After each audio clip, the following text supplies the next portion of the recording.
is almost officially summertime, and when you think summer tastes, pesto comes to mind.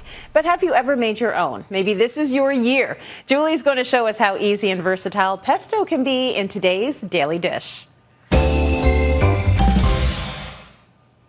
Okay, here's what you'll need to follow along. Some orecchiette pasta, cherry tomatoes, olives, bocconcini, and of course, pesto. So Jules, we're starting with that pesto, right?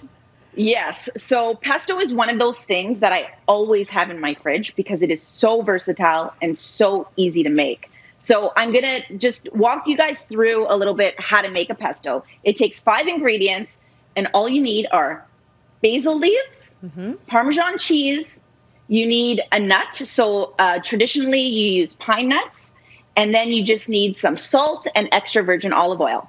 And traditionally, pesto is made in a mortar and pestle. I thought I should mention that because it's kind of fun. So if you want a workout, then try making it in a mortar and pestle. But if you want a really easy way to make it, then you're going to use your food processor or your blender.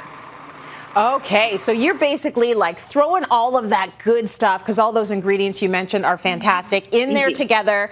All you do is blend it up. You get a beautiful pesto with a gorgeous, vibrant green. Do you have an example for us there?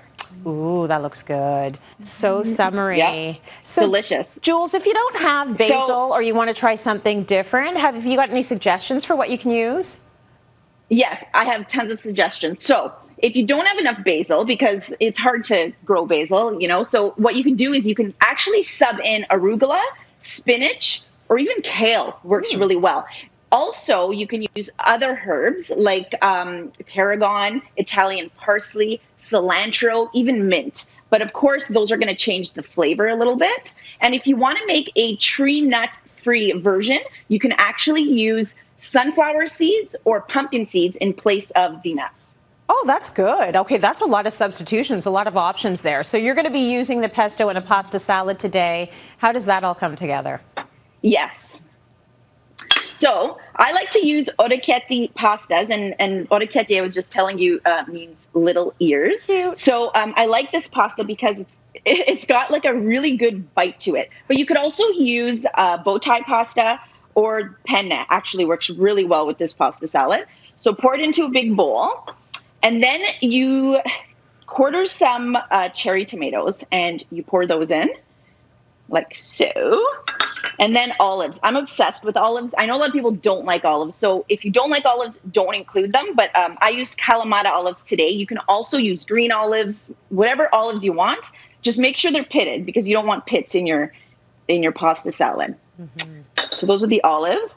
And then bocconcini. I bought those mini bocconcini. They're available at all grocery stores. And if you want to use like a goat's cheese or a feta cheese, it also works really well in this pasta salad. Just be careful, because feta cheese is really salty, so it's going to just change the salt content in there a little bit. And then you just pour on some of the freshly made pesto. Move that over here, and just stir it up. And this pasta salad is actually best served at room temp. So like throw it together right before. It's perfect to take along on a picnic. It's perfect for a barbecue. If you want to make it the night before, what I suggest is, yes, cover it and put it in your refrigerator, but take it out about half an hour before you're going to eat it, just so it comes to room temperature, because it tastes a lot better when it's room temp, or warmed, like to me, tastes the best. Like right out of the pot, you cool down your pasta a little bit and you throw together the pasta salad. That to me is the best taste you're going to get with this pasta salad. Oh, I'm right with you there. I'd rather have it a little bit warm. So you can tell, like, a little pesto goes a long way. It's got a lot of flavor. Okay, Jules, once you've gone through the effort of making that pesto and you have some leftover, you suggest that we could potentially freeze it as well. How do we do that?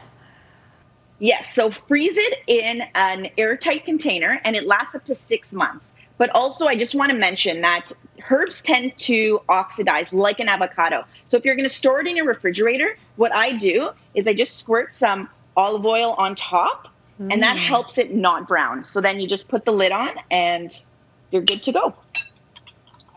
Oh, that's really good. You've got some other suggestions for using it up as well. I like to use it on my potato salad. So I have potato salad with some boiled eggs here. So delicious. And then I grilled some shrimp here on some skewers, and I literally painted on some pesto, and that's dinner. And also, you can use it as in place of tomato sauce on a pizza. You could also use it as a chicken marinade or a meat marinade. So many uses. Absolutely. My daughter would be dipping everything in that pesto. She's saucy like I am. I love a little sauce. That is gorgeous. Show us the final pasta so we can see what it looks like if we're trying it at home. You know, it's nice to have that visual. There we go. That looks great. It is easy and it is summer perfection. Thank you, Jules.